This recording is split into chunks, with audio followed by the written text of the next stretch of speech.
Hello guys, नमस्कार। मेरा नाम है दुर्गा बिस नाम से मेरा यूट्यूब चैनल है और मेरे चैनल पर आपका हार्दिक स्वागत है। और आज कल से मैंने योग का ब्लॉग बनाना शुरू किया था। तो कल मैंने ओम भूर्भुवः स्वः ये सब जो भी इसमें श्लोक होते हैं और सांसों के बारे में ये सब बताया था। और आज हम बताएंगे चक्र के बारे में। चक्र मीन्स ध्यान। इसी में इसमें जो है वही प्राणायाम, ध्यान, श्वास और एकाग्रचित मन, ये सब हम इसमें बताते हैं, करते हैं। मैं इतनी एक्सपर्ट तो नहीं हूँ कि हो सकता है कुछ त्रुटि हो जाए, लेकिन एक कहते हैं ना कि प्रयास ही सफलता की कुंजी होती है। तो एक छोटा सा प्रयास है बताने का। और अगर किसी तरह से कोई त्रुटि हो या बोलने में कोई गलती हो या बताने में कुछ गलत भी हो सकता है, ऐसा नहीं है, तो माफ़ी चाहती हूँ। तो मेरे जो है त्रुटियों को, मेरे गलतियों को नज़रअंदाज करें। और एक छोटा सा प्रयास है जो मैं आपके सामने रख रही हूँ। तो जो ध्यान होता है, कल हमने बताया था कि प्राणायाम क्या चीज होता है, ओम का जाप हम कैसे करते हैं, गायत्री मंत्र, और उससे पहले जो हम पाठ करते हैं, कुछ श्लोक बोलते हैं, वो सब। और आज है हमारा, आज का जो ब्लॉग लेके आई हूँ मैं, तो वो ध्यान का है, चक्र ध्यान। तो ध्यान क्या होता है, में किसी भी चीज पे अगर हम एकाग्रचित्त होकर कुछ भी करते हैं तो उसको ही ध्यान, हम ध्यान कहते हैं। ध्यान एक एक ऐसा हम कह सकते हैं कि एक ऐसा चिंतन है ध्यान की, हम बिल्कुल एकदम से आंख बंद करके और ईश्वर को अपने दिमाग में बसाकर, अपने आंखों के अंदर बसाकर, एक उसकी प्रतिमा अपने आंखों के अंदर केंद्रित करके हम उस प्रभु का ध्यान करते हैं, जो कि हमारे सामने तो नहीं है, लेकिन अगर हम उसका ध्यान करते हैं तो उसकी वास्तविक छवि हमको अपने आंखों में दिखाई देती है। तो बस वही ध्यान है।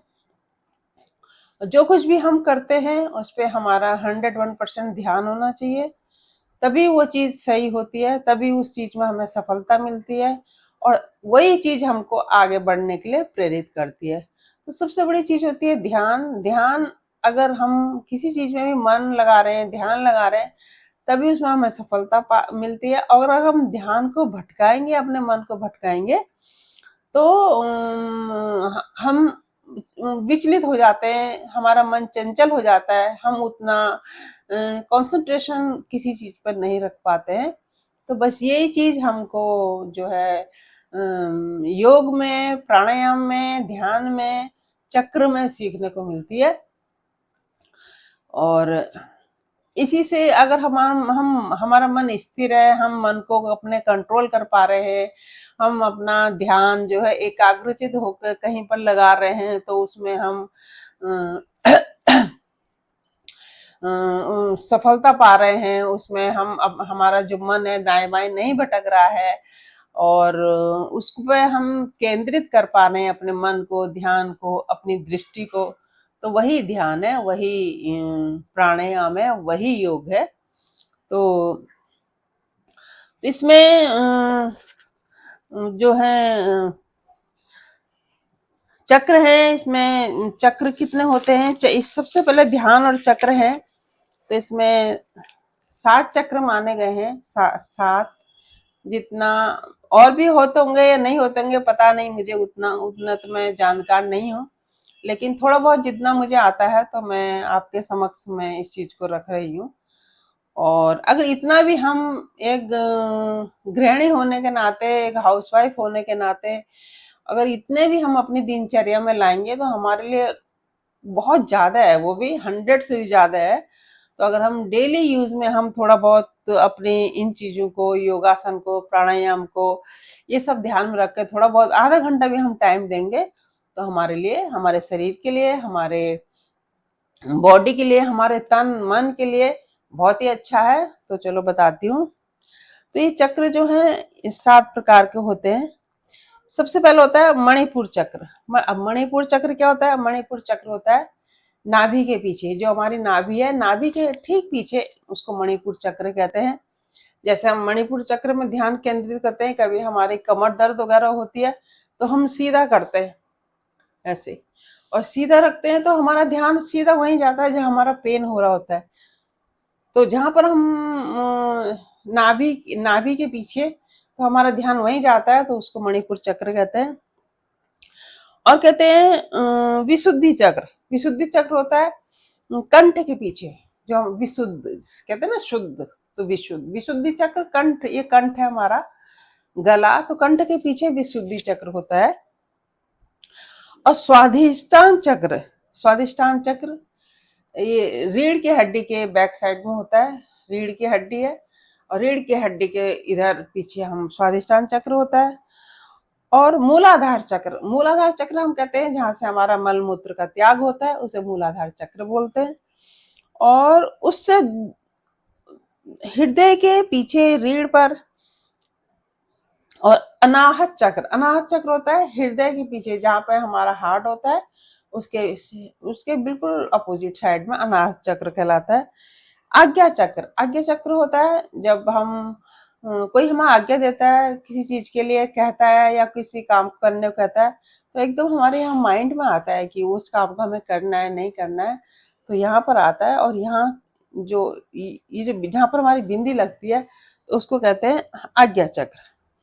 और उसके पास होता है, उसके बाद होता है सहस्त्रधार, ब्रह्म चक्र, सत्यम चक्र।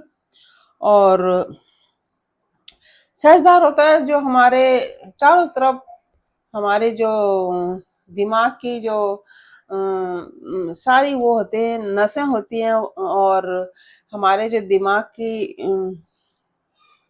जितनी भी हमारे दिमाग की जो चीजें हैं, जो हम सोचते हैं इधर जाती हैं उधर जाती हैं, हमारा दिमाग भटकता है, तो सहस्त्रधार चक्र उसको बोलते हैं। सहस्त्रधार मतलब सहस्त्रों धाराएं उसकी चारों तरफ जाती है। कभी एकदम हमारे दिमाग में आधा ये करना चाहिए, कभी हमारी आंखें ये करनी चाहिए, हमारे कुछ आवाज आ रही तो फट से कान वहां लग जाएंगे, कुछ खाने की चीज होगी तो हमारे मुंह में पानी आने लग जाएगा, कुछ स्मेल आ रही होगी तो नाक एकदम एक्टिव हो जाएगी, तो वो सब।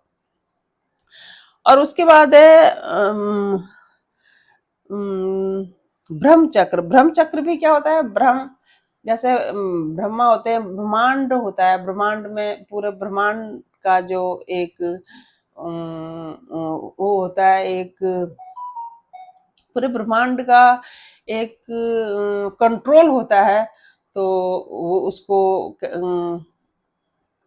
उसको कहते हैं कि ब्रह्मांड का पूरा जो कंट्रोल होता है वो ब्रह्मा जी के पास था। तो ऐसे ही जो हमारी पूरी बॉडी का कंट्रोल होता है, तो वो उसको उस कंट्रोल, जो उस चीज को कंट्रोल करता है, उसको ब्रह्म चक्र कहते हैं।